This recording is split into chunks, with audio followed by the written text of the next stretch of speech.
Olá, tudo bem? Meu nome é Aline Neri e em conjunto com os meus amigos, o Tayan e o Malisson, vamos dar início à apresentação do nosso trabalho final de contabilidade gerencial. Bom, eu fiquei de iniciar, e vou falar um pouquinho sobre como que foi esse processo de criação de uma empresa do zero. Primeiro, logicamente, a gente teve que discutir sobre um nicho, onde que a gente ia colocar as nossas forças.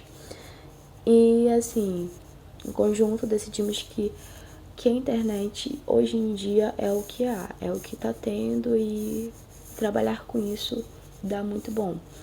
E aí a gente pensou em criar uma empresa que forneça serviço de criar sites para empreendedores que querem vender no online, que querem vender na internet. Empreendedores que já têm lojas físicas, mas que querem expandir, que querem vender mais, criar suas lojas online e, sei lá, vender para fora do seu estado, vender no Brasil todo, vender fora da sua cidade e captar mais clientes, logicamente buscando maior lucro. E a gente tá aqui e a gente vai estar lá para fazer para fazer parte dessa trajetória de criar a loja online, dar todo o suporte para que esse empreendedor consiga vender no online. Bom, aí falando um pouco disso, a gente vem para o nome da nossa empresa. Depois de criar o nosso nicho, depois de decidir que seria a internet e criação de site, a gente foi para debater o nome. E o que seria mais impactante do que colocar sonho? Porque acho que todo ser humano gosta de sonhar. Todo ser humano tem um sonho. E colocar isso no nome da empresa fica bem impactante, fica bem chamativo. Eu particularmente acho. E aí a gente criou, a startdream.com. E o .com, ele faz referência, faz alusão a sites, à internet, à web, entendeu? A lojas online. E aí ficou bem legal, sabe? Eu achei que casou bastante o nosso nome.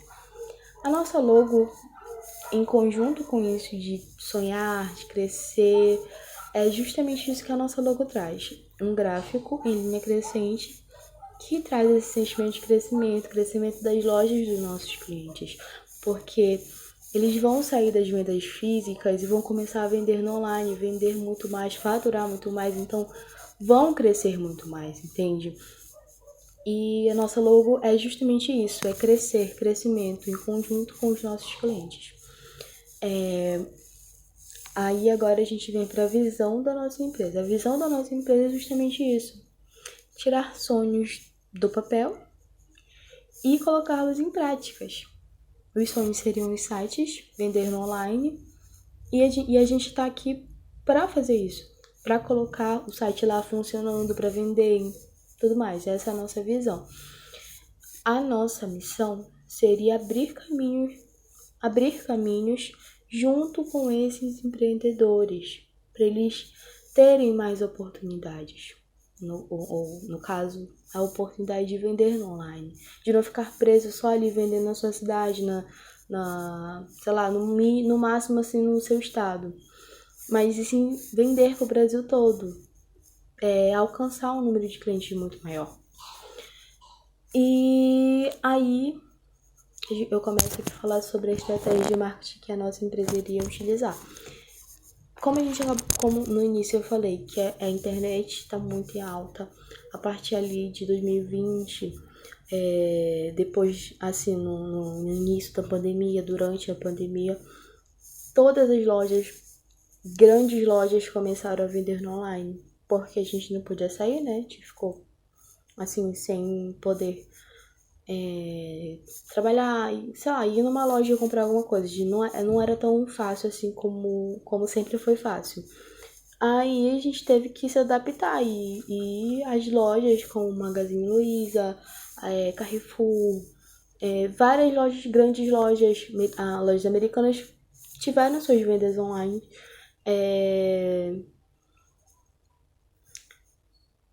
Cresceram as vendas online. E justamente o povo migrou muito para a internet. A todo tempo a internet está crescendo, as pessoas estão muito mais na internet, com redes sociais, vendo vídeos no YouTube, enfim.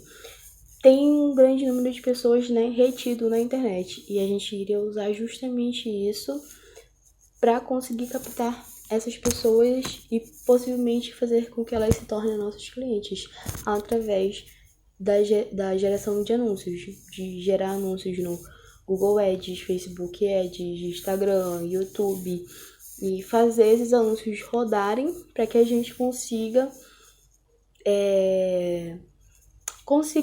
obter clientes através desses anúncios, né? Essa seria a nossa estratégia de marketing, além da estratégia de marketing de relacionamento, que justamente a gente trabalha muito isso no nosso nome, no nome da nossa empresa, com a nossa missão e na nossa visão. A gente trabalha muito isso de ter uma ponte assim com os nossos clientes para que eles se sintam parte da nossa família, sabe? Parte da nossa empresa e se sintam à vontade para indicar a nossa empresa para outras pessoas. E assim a gente vai crescer porque eles vão indicar clientes e a gente vai ter mais clientes, né? Tanto pela forma de anúncio quanto de indicação de clientes que saem da nossa empresa satisfeitos e indicam nossos serviços para outras pessoas. E aí a gente entra um pouco mais sobre assuntos da contabilidade gerencial em si, que seriam os custos de uma empresa, né? Os custos que uma empresa tem. Os custos eles são divididos em dois custos, que seria os custos fixos e os custos variáveis. O que seria o custo fixo? O custo fixo seria assim, contas de água, de energia, de luz, de internet, aluguel, que mais? Os custos fixos, assim, resumidamente, são aqueles custos que, independente da produção, das entregas que a gente vai fazer dos nossos sites, os custos sempre vão estar lá todos os meses. Não vão mudar. O nosso aluguel sempre vai ser o mesmo, a nossa conta de luz, sempre vai estar lá essa conta pra gente pagar. Independente se a gente vender ou não vender sites. A criação de sites. E os custos variáveis são o oposto. Os custos variáveis vão mudar. Por exemplo, os impostos. Vai estar lá pra gente pagar, mas ele vai mudar de acordo com o volume das nossas vendas. Os nossos impostos, o que mais? A nossa publicidade. Vai ter mês que a gente vai fazer muita publicidade. A gente vai investir bastante em publicidade. E vai ter mês que não. Vai ter mês que a gente não vai fazer pouco. Ou simplesmente não vai fazer publicidade alguma. Porque a gente está com uma cartela de cliente boa e a gente não está precisando de publicidade naquele momento. Então, é exatamente essa diferença, sabe? Os custos fixos, o volume de produção não interfere. Já nos custos variáveis, o volume de produção interfere.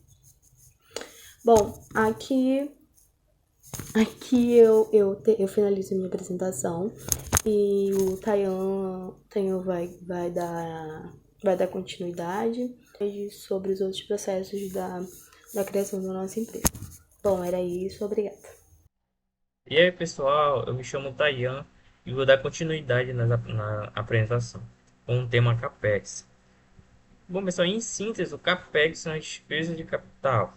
Utilizamos o termo CAPEX para indicar um fundo utilizado por empresas com o objetivo de obter, conservar e incrementar ativos. Então, pessoal, o CAPEX é todo o recurso utilizado antes do início das operações. Então, tudo que é gasto com compra de equipamentos, instalação de uma nova estrutura, compra de um espaço, e por aí vai. Então, a gente pode definir CAPEX com todos os recursos utilizados antes do início da operação. Então, o pontapé inicial, por assim dizer. Então, para iniciar qualquer negócio, você precisa de um investimento inicial. Então, esse investimento inicial a gente denomina como CAPEX. Bem diferente do OPEX, que são as despesas operacionais. Então, todas as despesas após início das operações. Então, o OPEX refere-se ao capital aplicado para aprimorar ou assegurar a manutenção dos bens físicos da empresa. Então, pessoal, o OPEX já vem a questão do aluguel, das contas de serviço público, assinatura de software, pagamento de funcionários, por aí vai. São todas as despesas envolvidas na operação, na fabricação do objeto ou da prestação do serviço. Então, todas essas despesas a gente denomina como OPEX, despesas operacionais.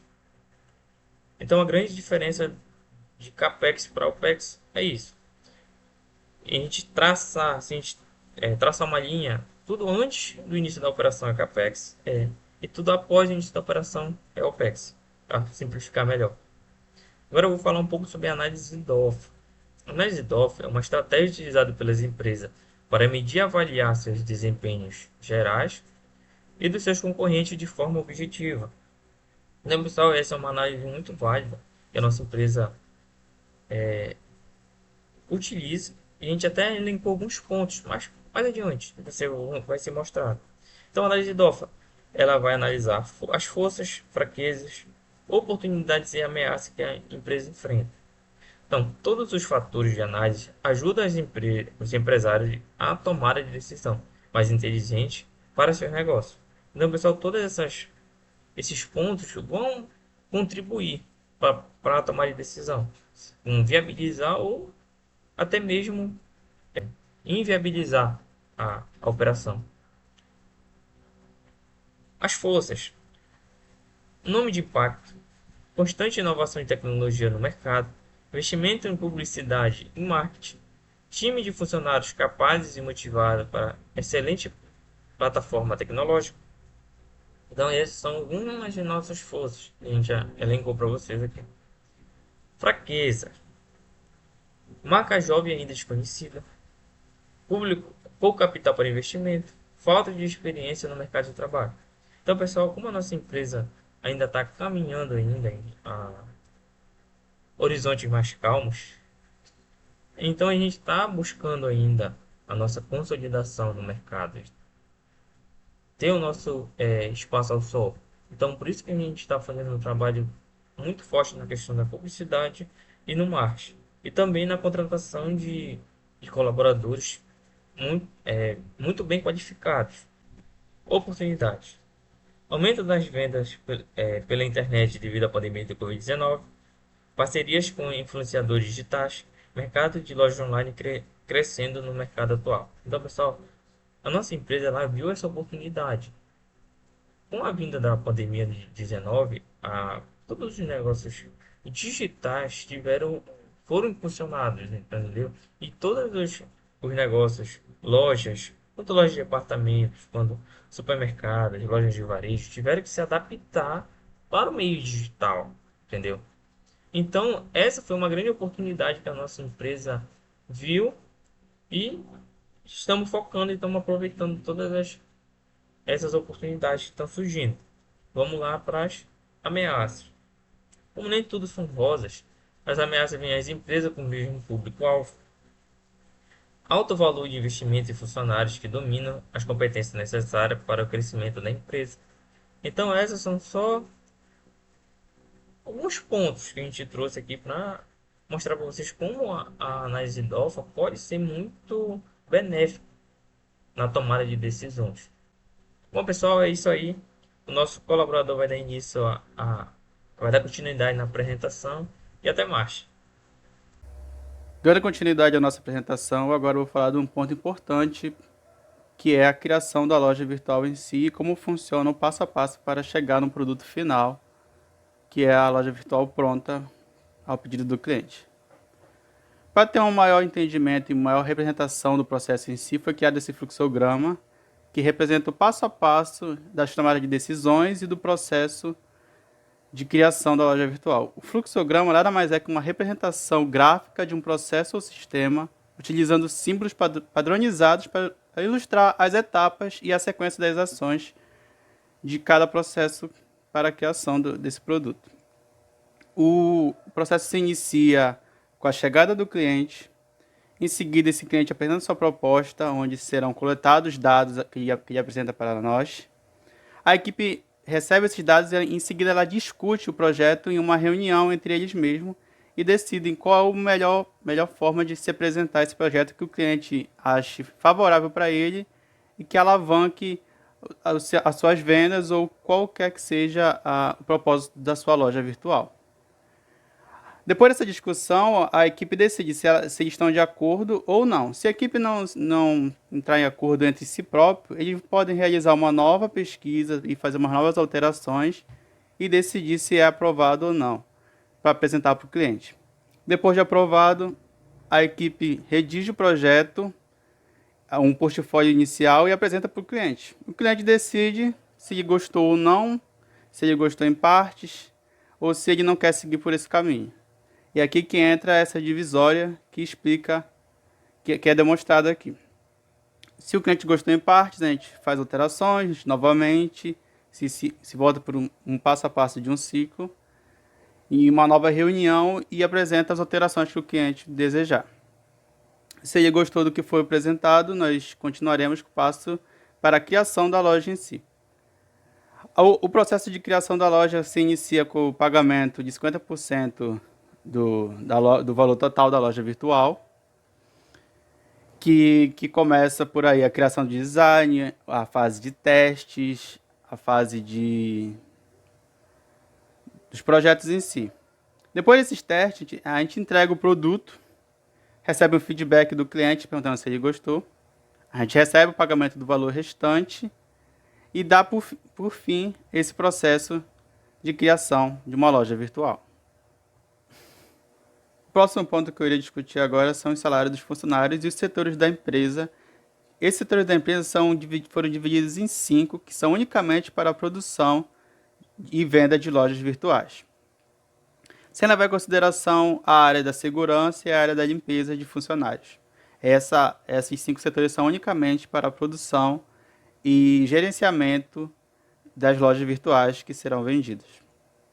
E por isso é importante falar sobre os componentes desses salários que esses funcionários terão. Cada setor da empresa possui uma gama de funcionários com diversas responsabilidades. Esses salários foram definidos com base em alguns fatores que influenciam a definição desses salários perante o mercado. Eles incluem a função que ele será desempenhada em cada setor, a experiência que ele traz para a empresa e a educação que ele teve em determinado curso, sendo nacional ou a nível internacional, e as condições que o mercado apresenta. Se um cargo está muito em alta, isso influencia, ou muito em baixo, isso influencia com certeza o valor do seu salário. O salário é composto basicamente por três componentes. O salário base, que é um pagamento fixo recebido, os bônus e comissões com base no seu desempenho ao longo do mês, e os benefícios que é garantido por lei, como auxílio saúde, auxílio transporte e alimentação. Após esses cálculos, nós chegamos que para esses 5 setores da empresa, o valor de R$130 mil por mês é o que sustenta, é o que paga somente esses 5 setores da empresa.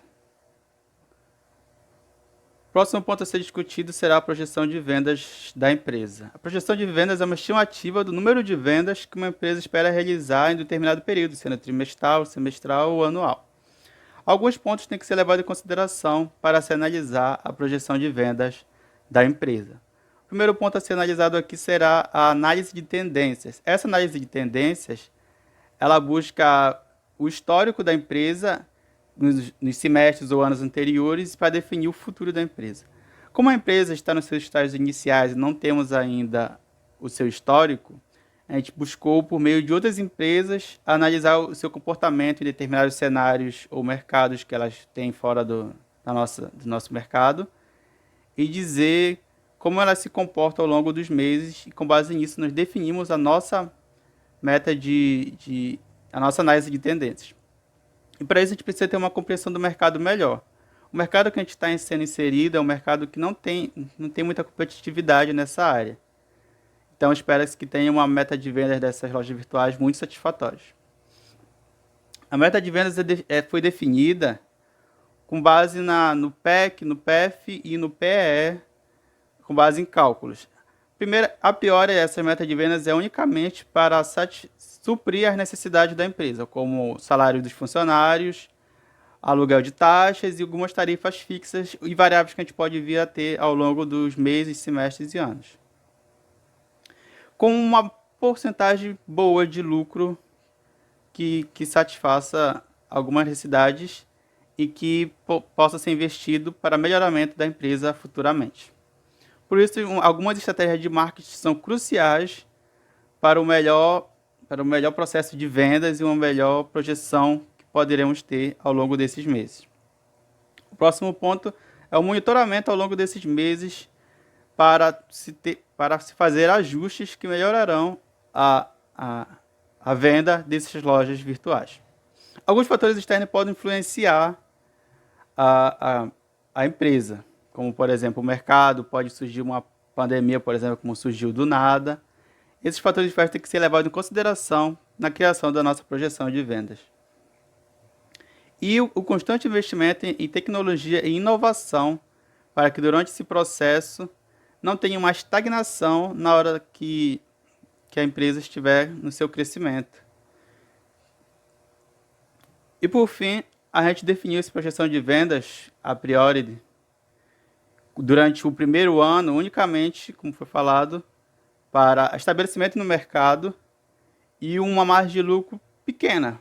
Apesar de ser o primeiro ano, a gente não está visando um maior ganho inicial, assim. A gente quer um estabelecimento perante o mercado e uma conquista maior de clientes possíveis clientes que poderemos ter no próximo ano efetivamente. Agradecemos pela sua atenção. Essa foi a nossa apresentação sobre a nossa empresa Start Dream.